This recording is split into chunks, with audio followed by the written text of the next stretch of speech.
Hi all, my name is Gulshan Banu, working as an assistant professor, AI and DS department, SNS institutions. So today I'm here to present to you a topic that is based on the nature of environments from the unit 1, intelligent agents. Environment and agents of environment has been explained in the previous video. So what is this nature of environments? So as it actually defines in simple English term, nature of environment is something which is based on the different kinds of environments that is associated with you, and how the AI is being accompanied with the different kinds of environment, and how it is understand and how it can understand, and it can does different kinds of interaction space for the intelligent agents in a very crucial manner.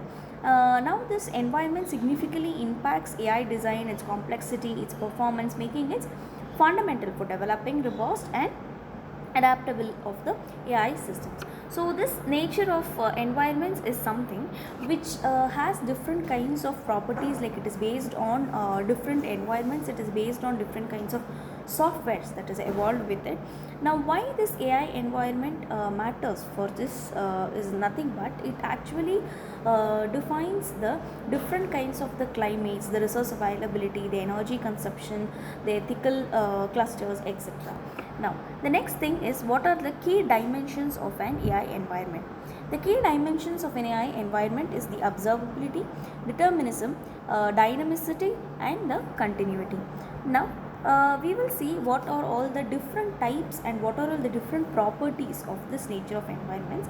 We have different properties of this nature of environments, that is nothing but discrete and continuous, observable and non-observable, static and dynamic, single and multiple agent, accessible and non-accessible, deterministic and non-deterministic, episodic and non-episodic. The first thing is the static environment and the dynamic environment. Static environment is nothing but when you have certain things which is unchanged while the agent is doing a process, it is called as a static environment. For example, the automated theory proving or a classic chess problem are examples of the static environment. The next thing is the dynamic environment. Dynamic environment is nothing but a process which is being changed dynamically.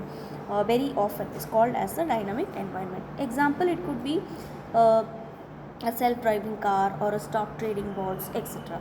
The next thing is the discrete and the continuous process. So discrete is nothing but when a system has a finite number of values, it is called as a discrete system. Example, it can be chess or Sudoku solver.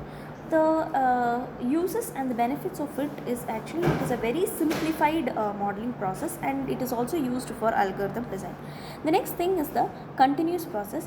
Environments which has infinite number of values or infinite number of process, it is called as a, or an action is called as a continuous process. The next thing is the deterministic and stochastic environment. Deterministic is nothing but when you have the process in a current state, it is called as a determined. When you are determining a process, when you are very predictable about the outcomes and the planning of the algorithm, it is called as the deterministic process. So it is actually very simpler in planning different kinds of algorithms. The next thing is stochastic environment. Stochastic environment is nothing but it influences the next level of process leading to certain outcomes. And the example for this will be like card games, right? So you will have the opponent hand, and the opponent hand will not have any kind of patience, or you can't predict the process in an efficient process. So this is one of the example of this process. The next thing is fully observable and partially observable. Fully observable is nothing but when you completely know about the different kinds of state and the environment, it is called as a fully observable. Partially observable is nothing but when you have certain informations which you don't know fully about the process, or when it is when you provide an incomplete or the noisy information, it is called as a partially observable environment. The next two types is the single agent and multiple agent. Single agent is very simple. When you have one environment or the one agent that is involved in the specified environment, it is called as a single agent.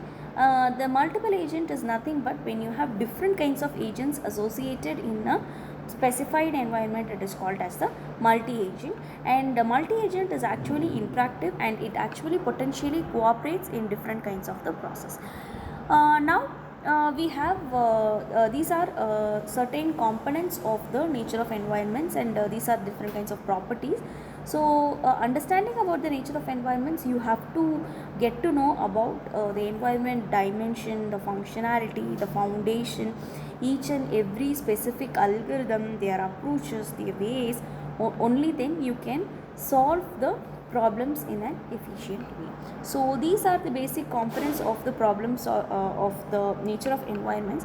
I guess that you understood the topic in an efficient way. So in the next video, I'll be meeting you out with a very different topic. As of now, thank you. Have a good day.